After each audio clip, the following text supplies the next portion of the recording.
Apocalipse 14, 13. Vamos a um extremo da Bíblia, né? De um a outro. Apocalipse 14, 13. Um versículo geralmente lido em, não necessariamente, mas eventualmente lido em funerais, cerimônias fúnebres. Apocalipse 14, verso 13. E vai dar... Alguém pode perguntar, mas pastor, esse versículo para hoje, para a 10ª praga, lá da morte dos primogênitos, qual a relação? Vamos chegar lá, irmãos. Vamos trabalhar com isso em nosso estudo nesta noite. Na leitura desse texto, depois nós vamos lá para Êxodo. Apocalipse 14, verso 13. Então, ouvi uma voz do céu que dizia, escreve, bem-aventurados, ou os felizes, os mortos que desde agora morrem no Senhor. Sim, diz o Espírito, para que descansem dos seus trabalhos. E há uma frase final qualquer? Pois suas obras os acompanham, seguem. Você com certeza já ouviu essa frase. Eu já ouvi, a gente talvez até tenha falado. Nós não vamos levar nada daqui. Não é verdade? Não vai conseguir... No dia que Deus escolheu para a gente partir, não vai levar nada, não tem como. É fato, nós sabemos que o dinheiro, nós sabemos que a fama, as posses, não vão poder nos acompanhar e quando nós deixarmos essa vida. É fato. Tem até um grupo aí quando eu estudei religiões, tem um grupo que enterra o defunto e põe a televisão junto, põe uma joia junto, achando que o espírito vem à noite assistir. Tem garrafa de bebida. Eu não estou lembrando qual grupo é esse. Mas seita. E até hoje tem essa prática em alguns lugares do mundo. Então, o lugar do enterro é uma sala subterrânea. Tem cama. Tem cama. Coloca o caixão do lado, tem uma cama ali. Televisão, bebida, comida. Coloca umas frutas. Porque à noite o espírito vai lá comer. Estranho, né? Mas creem nisso, mas não há base para isso, nenhuma. Apenas creem nisso. Igreja, dentro do texto que nós lemos aqui de Apocalipse 14, 13, mesmo sabendo que dinheiro não vai, posses não vão, o texto bíblico diz que o povo de Deus pode produzir frutos que sobrevivam à morte. Sim, e nós sabemos disso. Sabemos sim que, lamentavelmente, pessoas deixam lembranças não boas também. Alguns marcas que ficam são marcas negativas, tristes. Vamos deixar essa parte do lado. Mas é bom até mencionar isso, porque a gente sabe que valores, se os nossos valores estão em linha com os valores de Deus, então nós podemos produzir frutos que vão durar por muito tempo, mesmo quando não estivermos aqui. Mas o texto bíblico de Apocalipse nos deixa claro. Agora pergunta para nós nessa noite, olhando para esse versículo, já indo logo para Êxodo, qual que é? Por que estamos começando com essa reflexão? Por que estamos começando com essa frase, pois suas obras os seguem, os acompanham? Sabe por quê? Tem um estudioso, um pensador cristão, Ralph Waldo Emerson, não sei quando já leram as frases dele. Ele tem aquelas frases prontas, que se comunicam em rede social, tem livretos, as frases de efeito, sabe? Esse é um deles. Eu gosto muito de ler o que ele escreve, Ralph Waldo Emerson. Ele diz o seguinte, não há propriamente história, só biografia. Olha que interessante. E tem um outro também famoso, Thomas Carlyle, que diz o seguinte, um outro pensador, o estudo da história não é mais do que o estudo de homens e mulheres grandiosos. Nunca paramos para pensar nisso, né? A história nada mais é que o estudo de homens e mulheres grandiosos. Esse Thomas Carlyle escreveu isso. Em outras palavras, igreja, história é biografia. E isso se aplica especialmente à Bíblia. Vamos fazer um teste? Se fossem tirados os personagens das pessoas da Bíblia, seria praticamente impossível entender as Escrituras. Concordam comigo? Talvez seria algo abstrato, incompreensível, cheio de conceitos sem uma conexão. São pessoas, isso a gente tem que falar com cuidado, mas há muita propriedade, são pessoas que fazem as Escrituras criarem um vínculo com a realidade. Essa frase é do Charles Swindoll. São pessoas que fazem as Escrituras criarem um vínculo com a realidade. E se nós olharmos, por exemplo, para Gênesis, nós estamos em Êxodo, eu sei, mas se olharmos para Gênesis, sabe o que acontece lá? Nada mais é que a biografia de 12 homens envolvidos num cenário do movimento de Deus nessa terra. Dá para contar? Adão e seus 3 filhos, Caim, Abel e Sete. Isso nos leva a Noé e seus 3 filhos, Sem, Cão e Jafé. Segue então o relato de Abraão com seu filho Isaque. Depois de Isaque, Jacó. E o filho de Jacó, quem é? José. Igreja, esse é o esboço de Gênesis. História envolvendo pessoas. Êxodo é a biografia de um só homem. Quem é? Chamado Moisés.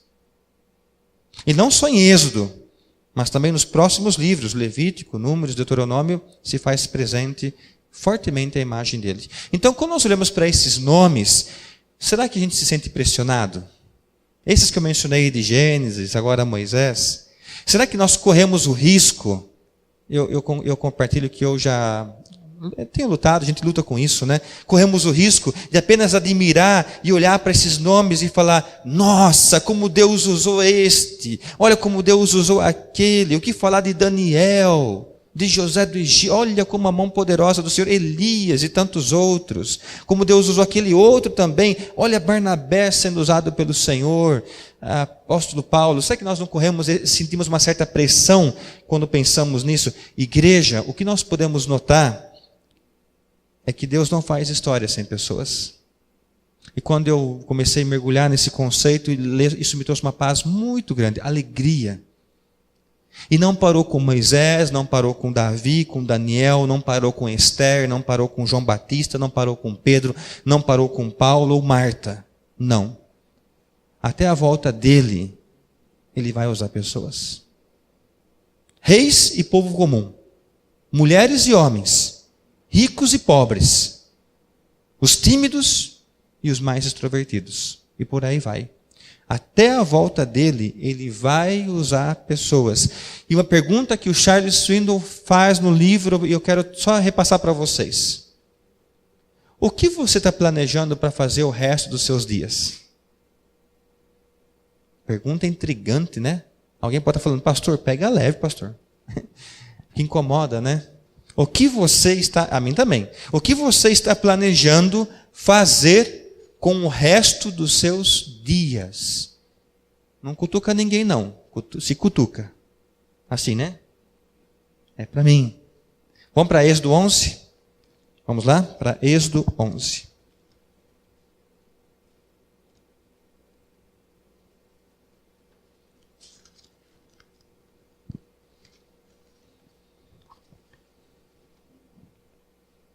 Eu vou fazer a leitura desse texto, de todo o texto.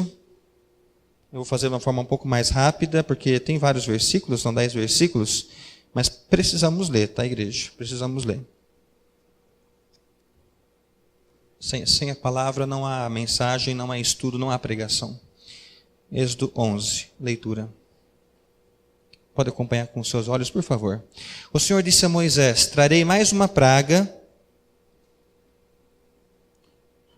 Um detalhe só, o conceito de praga aqui, hebraico, é corte profundo. Interessante isso, né? Corte profundo. Trarei mais uma praga sobre o faraó e sobre o Egito. Depois disso, ele vos deixará a partir daqui, e ao deixar ir todos vós, na verdade, vos expulsará. Fala agora ao povo que cada homem peça ao seu vizinho e cada mulher à sua vizinha. Quando se fala vizinha, povo de Israel pede para os egípcios, tá? Joias de prata e joias de ouro. E o Senhor concedeu ao povo favor aos olhos dos egípcios. Além disso, o homem Moisés era muito importante na terra do Egito, aos olhos dos subordinados do faraó e aos olhos do povo. Depois disso, Moisés disse ao faraó: assim diz o Senhor, à meia-noite atravessarei o Egito, e todos os primogênitos da terra do Egito morrerão, desde o primogênito do faraó, o herdeiro do seu trono, até o primogênito da escrava que trabalha no moinho, e todos os primogênitos dos animais. Então haverá grande clamor em toda a terra do Egito, como nunca houve, nem jamais haverá. 7. Mas contra os israelitas nem mesmo um cão latirá, nem contra homem, nem contra animal, para que saibais que o Senhor faz distinção entre os egípcios e os israelitas. Então todos esses teus subordinados virão a mim e se inclinarão diante de mim, dizendo: vai embora tu e todo o povo que te segue, depois disso sairei. E Moisés saiu furioso da presença do faraó. O Senhor havia falado a Moisés: o faraó não vos ouvirá, para que as minhas maravilhas se multipliquem na terra do Egito. Moisés e Arão fizeram todas estas maravilhas diante do faraó. Mas o Senhor endureceu o coração do faraó, que não deixou os israelitas saírem da sua terra. Igreja, vemos aqui, vai ter mais ainda, viu? Mas vemos aqui muita coisa. Mas tem um ingrediente especial, principal, e que eu tenho quase certeza que quando a gente lê essa passagem da morte dos primogênitos, escapa da nossa mão, da nossa mente. Sabe o que é? Obediência. A gente sempre vem para essas histórias das pragas, ou até essa leitura da morte dos primogênitos, focado no caso em si. Nessa praga, nessa punição, nessa morte dos primogênitos. Não está errado, o texto bíblico é claro. Mas às vezes escapa a nossa atenção algo que o texto reforça e mostra e intensifica. Obediência. O que foi? Deus falou, eles ouviram e fizeram o que foi mandado. Você consegue enxergar isso no texto? E a partir daí, como resultado, Deus fez uso deles, de Moisés e de Arão, em seu plano naquele momento da história. Olha que interessante, igreja. Deus falou, eles ouviram, obedeceram, fez o que foi mandado, e aí, a partir daí Deus agiu. Há um caminhar aí nesse processo. Dê uma olhadinha nos versos 1 e 2 do capítulo 11. O Senhor disse a Moisés: trarei mais uma praga sobre Faraó, sobre o Egito, depois disso eles vos deixará a partir daí, e ao deixar ir todos vós, na verdade vos expulsará. Verso 2: fala agora ao povo, que cada homem peça ao seu vizinho, cada mulher à sua vizinha, joias de prata e joias de ouro. Igreja, não é estranho os escravos hebreus pedirem ouro e prata aos vizinhos egípcios? Essa ordem interessante, né? Uma vez um comentarista disse, que não é o Charles Sinou, que isso era uma espécie de multa do fundo de garantia.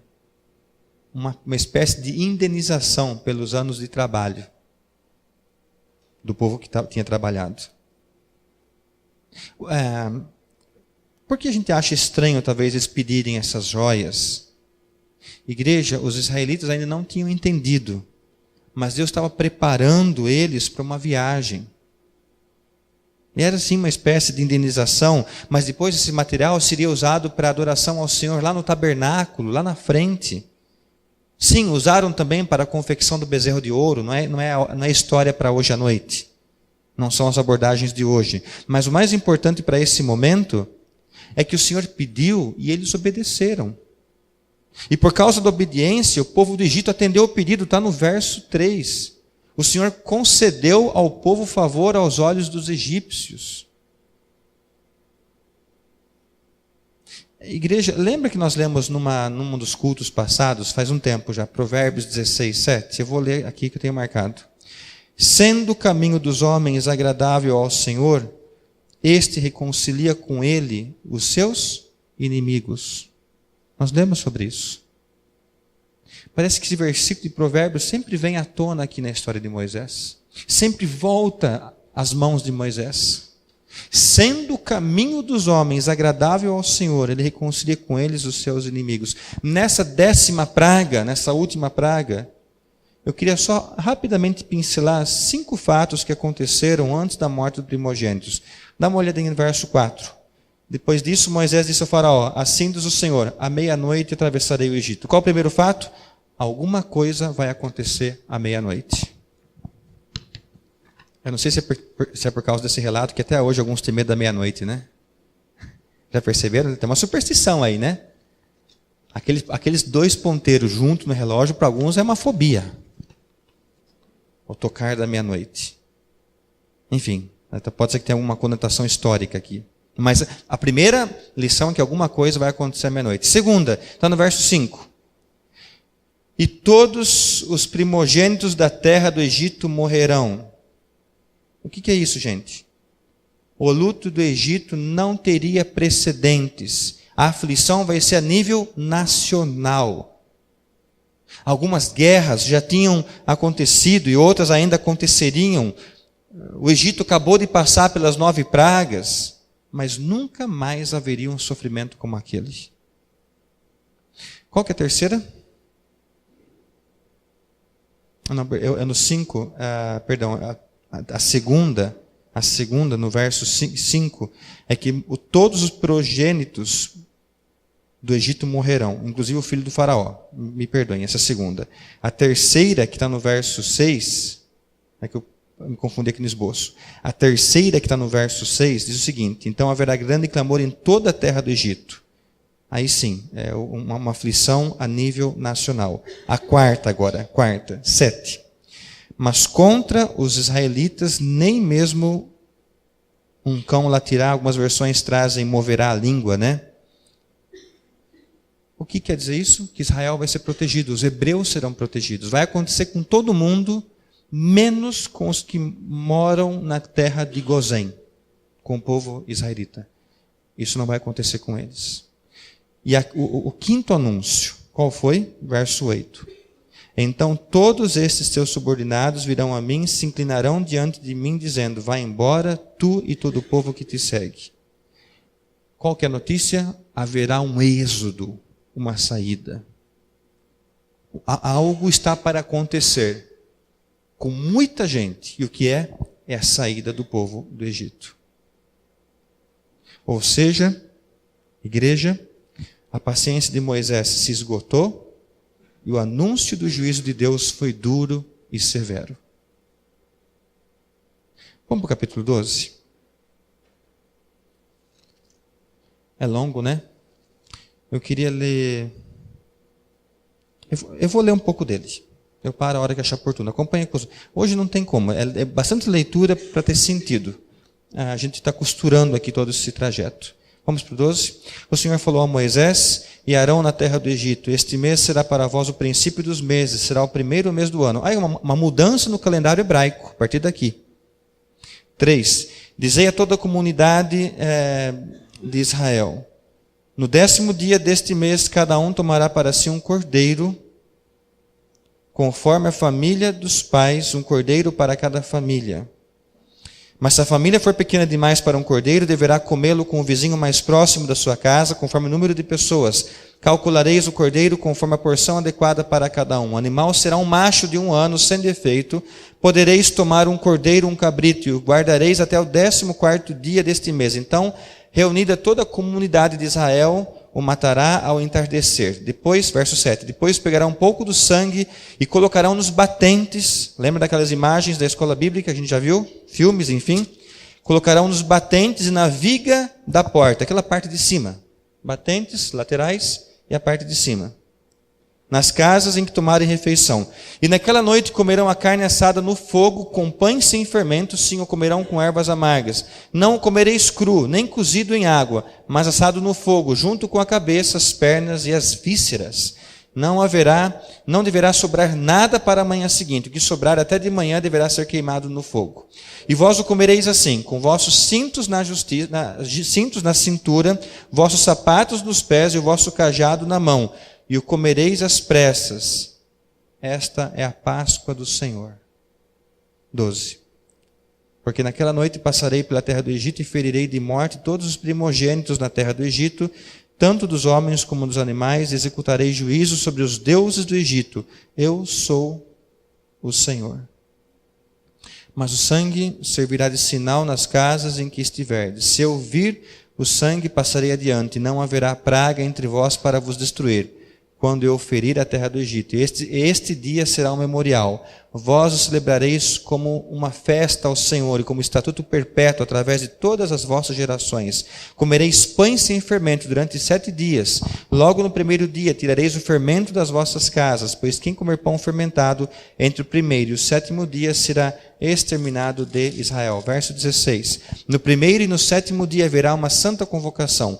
Nesses dias não se fará nenhum trabalho, a não ser preparação da comida de cada um. Podereis fazer apenas isso.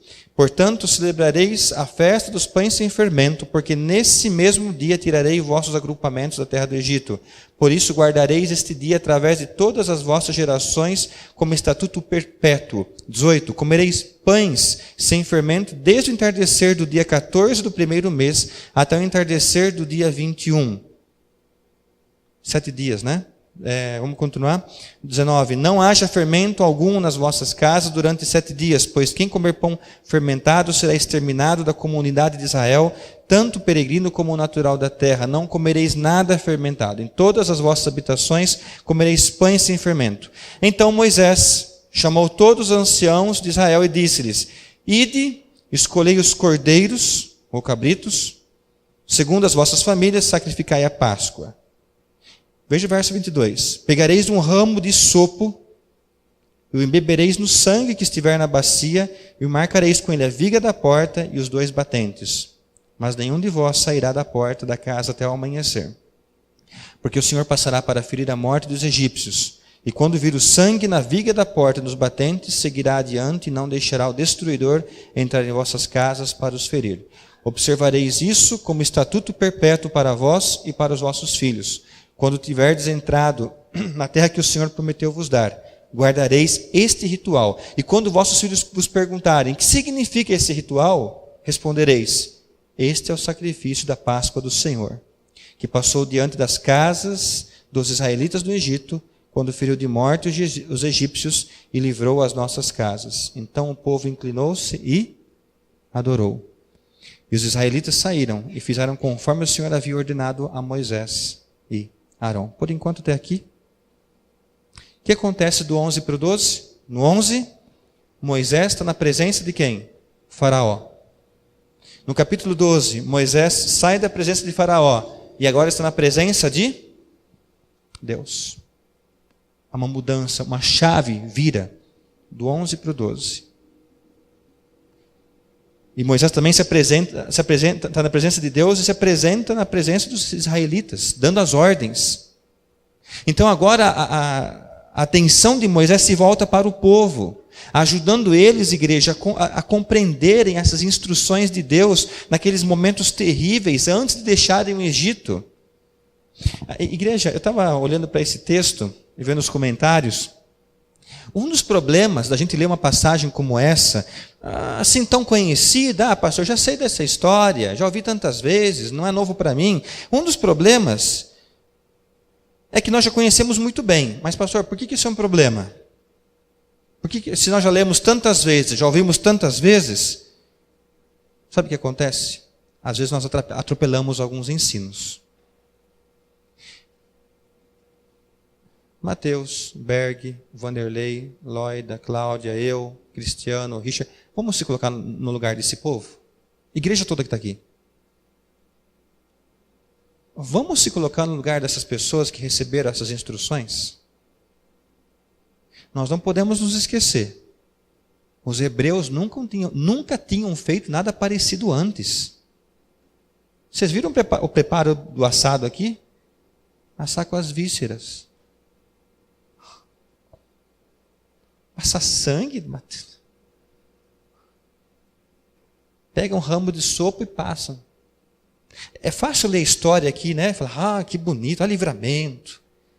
Vai estar lá junto com o povo. Eles nunca tinham assado um cordeiro como tinham assado, como está pedindo aqui.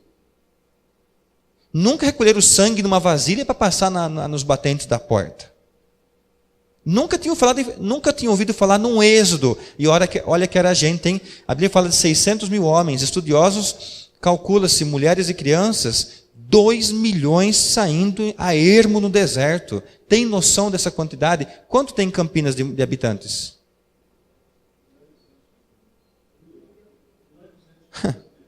Quase 2 Campinas. Jorge ia falar o quê? Nessa base, né? Quase um potencial de 2 cidades como Campinas inteira saindo para o deserto. Se não o Senhor à frente, cabe isso em nossa mente? Uma pergunta para nós. Quando na história que uma nação inteira se reuniu numa única noite, resolvendo abandonar o país onde se vivia mais de 400 anos? Aonde aconteceu isso na história? Só aqui. E antes? Não tinha? Depois? Não teve. Dá para notar a proporção desse acontecimento? Por isso que nós colocamos na semana passada que Moisés faz parte de uma das 4 eras de milagres da parte do Senhor. Tudo isso que está acontecendo era novo para eles. Para a gente hoje, a gente lê algo pronto e sabe o final da história. Eles não sabiam. Aliás, tem uns detalhes, né? No verso 12, 22, dá uma olhadinha. Falamos sobre isso. Pegareis um ramo de sopo, embebereis no sangue que estiver na bacia, marcareis a viga em cima nos batentes. E tem um detalhe, nenhum de vós sairá da porta, ninguém pode sair de casa até o amanhecer. Eu quero fazer uma pergunta, podemos fazer para o texto, e você pode fazer para você mesmo. Pastor, você pode se perguntar, que razão lógica havia para as pessoas fazerem essas coisas com o sangue do Cordeiro? Conheciam Cristo já? Nós sabemos a relação. Sangue na porta, proteção do Senhor. Sangue de Cristo em nossa vida, salvação dos... Olha só, nós temos essa conexão. O prenúncio da salvação em Cristo já acontece lá no Êxodo. Para nós isso é claro. O sangue derramado, sinal de proteção, de salvação. Agora, qual razão lógica para esse povo fazer essas coisas com o sangue do Cordeiro? Talvez a resposta que você tenha, sabe qual que é? Eu acho que ela é óbvia. Pastor, Deus mandou fazer isso. Sim, é verdade, essa é a resposta. Nesse ponto, era a única coisa que eles precisavam. Mas podemos voltar à nossa palavra da pauta de hoje. Pensando nisso, o que nós estamos vendo aí? Obediência. Voltamos a esse assunto no capítulo 12. 11 fala em obediência. 12 fala em obediência. Deus não pediu para os israelitas assim, o que vocês acham disso? Eu estou com essa ideia. O que vocês pensam sobre isso? Eu quero uma opinião de vocês. Conversem entre vocês, depois vocês me falem o que você acha dessa... Não, igreja. Deus nunca pediu para os israelitas se estavam de acordo com a ordem. Deus apenas disse para fazer e quando deveriam fazer. E qual foi o resultado? Os versos 12 e 13. Que aqueles que fizessem isso receberiam o livramento do Senhor. Está nos versículos 12 e 13 aqui do texto que nós lemos. O Senhor vai executar o juízo contra todos, menos com aqueles que tiverem com sangue nos umbrais da porta. Dá uma olhada agora em Êxodo 25 a 27. Já passamos por esses versículos, né? Quando tiverdes entrado na terra que o Senhor prometeu vos dar, guardarei este ritual. Verso 26, bem importante. Quando vossos filhos vos perguntarem, o que significa esse ritual? Verso 27, esse é o sacrifício da Páscoa do Senhor. Um dia, meu filho, o Senhor livrou o nosso povo da morte.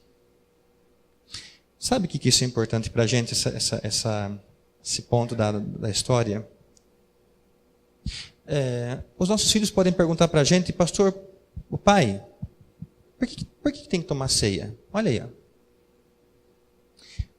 Por que se ora antes das refeições? Por que aquela pessoa xingou você e você não retrucou? Por que você ajudou tal pessoa? São oportunidades ímpares, singulares, de pregar o amor do Senhor. E até essa instrução, quando perguntarem nas próximas gerações, veja Deus agindo. Por que vocês fizeram aquilo? Eles poderão falar, porque o Senhor nos livrou do seu juízo. Igreja, veja o verso 28 agora. E os israelitas, capítulo 12, verso 28. Saíram e fizeram conforme o Senhor havia ordenado a Moisés e Arão. O que encontramos aí? Obediência. Obediência. E aí nós temos nos versos adiante o acontecimento. Veja o verso 29. E aconteceu que à meia-noite, conforme havia dito, né? O Senhor feriu de morte todos os primogênitos na terra do Egito, desde o primogênito do faraó, herdeiro do trono, até o primogênito do prisioneiro que estava no cárcere, todos os primogênitos dos animais. Igreja, essa é a noite que ninguém dormiu. Essa é a noite que ninguém dormiu. Verso 30. O faraó levantou-se de noite, ele, todos os seus subordinados e todos os egípcios, e houve o quê? Como está na sua Bíblia? Pranto. A minha Bíblia diz muito choro no Egito. Pois não havia casa em que não houvesse um morto. Grande clamor, algumas traduções trazem. Igreja, foi uma noite misteriosa, terrível, mortal. A morte, enfim, havia se aproximado. E temos em seguida, qual que é a ordem do faraó? Dos versos 30 em diante. Levantai-vos, saí do meio do meu povo, vós e os israelitas, e ide cultuar o Senhor, como pedistes. Aí verso 32. Levai convosco o vosso rebanho, o vosso gado. E aí diz que o verso 33, os egípcios insistiam com o povo com pressa de expulsá-los da terra, pois diziam, vamos todos morrer. O clima estava tenso. Eu fico imaginando, não é para a gente rir dessa situação, mas eu fico imaginando Moisés saindo na rua e olhando para um egípcio, acho que para onde ele olhava, precisava fazer assim, olhar para o outro lado. O medo daquele homem. Tudo o que aconteceu. A gente pode até imaginar os egípcios ajudando os israelitas a fazerem as malas. Chega. É hora de ir embora. É hora de partir. A pergunta para nós, igreja, nessa noite. Como uma multidão dessa sai assim no deserto a ermo? 2 milhões, aproximadamente. Mais ou menos um pouquinho. Ninguém tinha plano de sequer da próxima refeição. Problemas sanitários. A gente não pensa muito nesses detalhes, né? Outros problemas. Sabe que eu achei interessante o comentarista dizendo, provavelmente os israelitas, num só povo, pensavam o seguinte, se Deus poupou a gente da morte, que estava tão perto de nós, Ele vai cuidar da gente nesse deserto. Então, cremos que eles foram com esse pensamento. Se o Senhor nos livrou das pragas e da morte, quando estavam tão perto de nós, com certeza, esse Deus vai cuidar da gente nesse deserto. Igreja, o que é isso? É a obediência que gera esse tipo de fé. É a obediência. Igreja, dizer sim a Deus e caminhar na fé causa um impacto incalculável sobre o tempo e a eternidade. Lembra? Pessoas fazem história. A história nada mais é do que biografias de pessoas, homens e mulheres. Dizer sim a Deus e caminhar na fé causam esse impacto incalculável sobre o tempo e sobre a eternidade. Abra lá em Salmo 105. Salmo 105. Tem alguns relatos que nós temos aqui de Moisés, que eu acho que Moisés, pela correria, não teve tempo de relatar, pelas atividades, mas que o salmista aprove ao Senhor, através do Espírito, relatar. Salmo 105. O salmista traz alguns relatos sobre o Êxodo. Veja o verso 37. Alguém leia, por favor, 37. E não houve, a sua versão século 21, né? Igual a minha. Alguém tem versão diferente? Eu sei que tem tradução diferente. Um só inválido. Isso, eu queria ouvir essa expressão. Igreja, que outra informação nós temos aqui? Não havia um único fraco no grupo. Todos estavam prontos para a viagem. Deus tinha preservado, dando saúde, dando resistência para a jornada. O texto é claro. Veja o verso 38 e 39. Alguém lê, por favor, 38 e 39.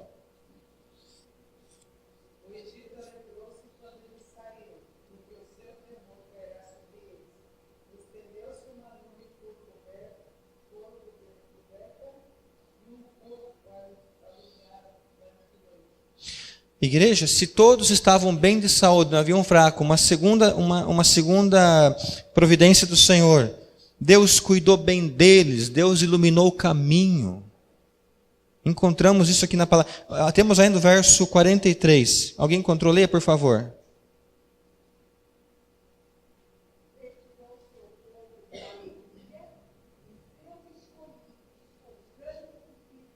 Em lugar de medo, houve o quê? Alegria. Dá para imaginar 2 milhões cantando no deserto? O som ia longe. Eu acho que é inimaginável. Era algo assim de arrepiar. Alguns que viajam para a Letônia vão ouvir lá. Quantos que cantam lá naquele estádio, Loida, lá na Letônia? Mais de 100 mil pessoas cantam. 25 mil. Acho que tem muita gente ainda, né? 2 milhões. Algo... Já pensou você num outro canto do deserto, você começa a ouvir alguma coisa? Um povo marchando em júbilo, em alegria, louvando ao Senhor. É algo que foge à nossa compreensão. A ação do Senhor através da obediência. Coisas inimagináveis estão acontecendo. Impressionantes. Então, em lugar de medo, houve alegria. Igreja, a pauta de hoje, nós vamos logo encerrando, é obediência. Esse é o assunto. Ah, pastor, mas tem tanto assim, tem a morte dos primogênitos, tudo é muito importante, o sangue passado nos umbrais, as comidas preparadas, os pães sem fermento, tudo isso é fantástico. Deus providenciando cada detalhe. Mas o que está norteando esse povo chama-se obediência. Uma vez que as pessoas começaram a colocar-se à disposição do Senhor, abrindo a sua vida para a orientação, as coisas começam a acontecer. Agora a pergunta é, e eu e você? E nós? Hoje pela manhã, quando o pastor estava falando, o pastor Hélio estava falando aqui, Hélio, né? Hélio. E nós não combinamos nada, ele estava apenas nos preparando também para a noite. Falando desse avançar, desse ir, os que vieram pela manhã sabem como foram edificados. Que especial foi a palavra dele. Uma vez que as pessoas começam a colocar-se à disposição do Senhor, abrindo a sua vida para a sua orientação de Deus, as coisas começaram a acontecer. Igreja, talvez nós nunca pensamos na possibilidade de que há um propósito divino para essa vida, além da rotina do trabalho normal de hoje. Vamos ser sinceros? Por que o Senhor não chamaria você para uma obra dele? Por que não? Se a história é feita de biografias, de pessoas, por que o Senhor não chamaria você para fazer história? E esse é um assunto para ser trabalhado em oração. E talvez uma pergunta seja importante de fazer para o Senhor nessa noite. Senhor, eu estou no centro do seu plano? Olha que pergunta impactante. Senhor Deus, você pode orar assim? Senhor, eu estou no centro do seu plano. O Senhor quer me continuar a usar da forma como tem feito? Há algum outro plano que o Senhor tem guardado para mim aqui ou em algum outro lugar? Em obediência, talvez o Senhor esteja apenas esperando que você diga, Senhor, eu estou disponível. Lembra Moisés com todas as dificuldades? Eu não falo, estou idade, tem problema. Senhor, não vão me ouvir. Um deserto aí, um largado, voltar para a corte. Mas, Senhor, vai, só vai. E o que nós estamos vendo agora? Uma multidão entrando a ermo no deserto. Talvez o Senhor diga nessa noite para mim e para você o seguinte: Werner, você coloca o seu nome, tá? Você está exatamente onde eu quero que você esteja. Continue assim, fique firme, confie em mim e vou abençoar você e a sua vida. Talvez o Senhor esteja falando isso para nós, para você. E amém por isso. Mas sabe que também o Senhor pode dizer: olha, agora finalmente tem a sua atenção. Eu quero usá-lo no lugar da minha escolha. Calce as sandálias, coloque o cinto. Lembra a orientação ali? Coloque o cinto, segure o cajado e esteja preparado para viajar com pouca bagagem. Nós vamos fazer história. Talvez o Senhor esteja falando isso para alguém. Tudo começa com obediência. Igreja, hoje pela manhã o que o pastor falou foi de impacto, fomos sensibilizados. E eu queria participar da igreja, alguns já sabem, eu acho que nunca fiz isso aqui. Não, em público não. De alguns sonhos, de alguns planos. Não, o pastor não é um pastor aventureiro, desenfreado, que vai cometer loucuras. Não, os irmãos, enfim, conhecem. Não são ideias de um aventureiro. Aliás, não são só minhas. Aqui eu tenho uns pontos aqui que vários estão comentando, a gente vai agregando, e fosse bom compartilhar. Dentro do que nós vimos hoje. Aliás, porque até a Bíblia diz, né? Sejam os vossos pedidos plenamente conhecidos diante de Deus por meio do quê? Da oração e súplica. E no final com ações de graças. Porque se Ele permitiu, glórias ao Senhor. Se Ele não permitiu, glórias ao Senhor. Mas eu tenho que compartilhar com o Senhor. E a igreja pode orar, eu tenho que compartilhar com a igreja. Lembra-se do assunto da escola cristã? Estamos orando por esse assunto. O Senhor tem mobilizado? Não. Temos sentido uma direção do Senhor? Não temos sentido? É um assunto que, essa semana passada, um que veio nos ajudar aqui no fogão que foi desmontado na cozinha, ele falou, pastor, quando tiver escola, minha filha vem para cá. Assim, sabe? Nem sei quem contou para ele, porque não foi da minha parte, mas ele ficou sabendo. Escola cristã, valores cristãos, algo para se pensar e orar. Acampamento de jovens, nós vislumbramos alguma coisa, um dia está liderando um acampamento de jovens, tendo uma estrutura, sim, na carência dessa região metropolitana. Os irmãos se ligarem hoje, agora em outubro, lá para a Palavra da Vida de janeiro, não tem mais vaga. Os pais não sabem onde colocar os adolescentes nas férias. E ficam onde? Nas ruas, nos cinemas, nas praças. O acampamento Palavra da Vida tem alcançado muitos jovens adolescentes para Cristo com o trabalho deles. E eu sei que de alguns daqui de dentro isso corre na veia também. Pastor, eu quero ser instrumento. Eu quero ser útil. O pastor Cid levantou na última diretoria uma ideia que queimou no coração. Eu nunca tinha pensado sobre isso. A ideia, na verdade, é da filha dele. Uma casa de repouso da igreja batista. Ele contou um relato que estava um dia com a dona Raquel e ela estava sentada numa poltrona lá na casa. Onde ela estava? Era em Sumaré, né, pastor? E ela falou o seguinte, me tira daqui. Ele achou que era para mudar ela de lugar só, da poltrona. Ela falou, não, daqui desse local. Me tira daqui. Por que? Ele perguntou. Mas é tão bem tratada, come-se bem, tem enfermeiros, tal. Aí ela apontou para uma imagem que tinha num canto lá. Você consegue vislumbrar que a vida toda você viveu sem isso? E os seus últimos dias tem que ir para um lugar onde você vai ver, onde em junho vai tocar modinhas de onde se ouve Roberto Carlos, enfim. A vida toda cantando hinos do cantor cristão. Aí você é obrigado a ouvir. Eu me sensibilizei, pastor. Porque nós jovens não estamos pensando, porque está tão bom, na nossa cama, no nosso conforto. E ele mencionou, tem trabalho dos Menonitas, em Curitiba, uma casa com 80 pessoas, autossustentável. E ele falou, pastor, se a igreja que tivesse um vislumbre desse, viriam pessoas de fora, dá para imaginar vocês jovens indo buscar um idoso no domingo para vir sentar aqui no banco? Ou cantar hinos lá com eles? Talvez algo perto. Não ia nem querer ir embora. São sonhos. Por que não? Por que não começar com obediência e com oração? Um novo templo?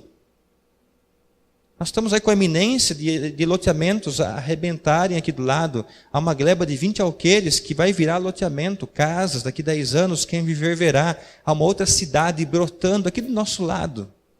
Talvez um templo para 700 pessoas. Mas não temos recurso. Irmãos, quando Deus vai à frente, lembra em Sumaré, a segunda igreja batista de Sumaré? Quem conheceu aquela igreja numa esquina, numa casa? O pastor Rolf era pastor lá. Olha, não tinha recursos. Como que construíram? É Deus. Ele vai à frente. Tem hoje talvez o maior templo da região aqui, não sei, é deles. Com pessoas simples. não vamos usar os nossos argumentos e desculpas para impedir a ação do Senhor. Talvez até a oração tenha que ser: Senhor, livra-me da minha falta de fé. Livra-me. Coisa que não requer nem recurso. Essa semana eu comentei com alguns já. Eu tenho saído um pouco mais cedo de casa, e eu sei que muitos andam lá pela região do Hospital Municipal de Nova Odessa. Estou terminando, tá, igreja? Nova Odessa, lá no hospital, acho que o dia de atendimentos para especialidades é quarta e quinta. É isso mesmo? Você tem que marcar com a pessoa, com o médico especialista, quarta e quinta. E uma coisa tem me incomodado. Igreja, fora do hospital, faz curva a fila de pessoas esperando para serem atendidas. Eu comentei com a Marisa, com o William, com a Naiko. Eu falei: gente, mas é cedo, tá? 6:30 da manhã, 6 horas, já tem gente lá fora. Já pensou? Alguns levarem umas cadeiras para os que estão lá, porque o público ali é mais de idade. Tem gente nova. Levar um pouquinho de café, um pouco de chá, um folheto, um panfleto. Duvido que não vão ler, porque não tem o que fazer. E essa geração não está assim no celular, não. Eles não têm, eles não acessam. Poucos. A maioria sabe como que está? 1 hora. Talvez alguns com os pés. Imagina alguém lá com uma carretinha, levar umas cadeiras para os mais necessitados. Talvez quer que ore junto. E não sei quem falou, pastor, e eles estão assim, abertos. Porque estão lá com a iminência de uma doença. O campo está aberto. Agora, quem está disponível a levantar às 5 da manhã? 5:30, abrir mão do conforto, preparar um café, um chá, e talvez dar um primeiro atendimento. Você acha que iam recusar?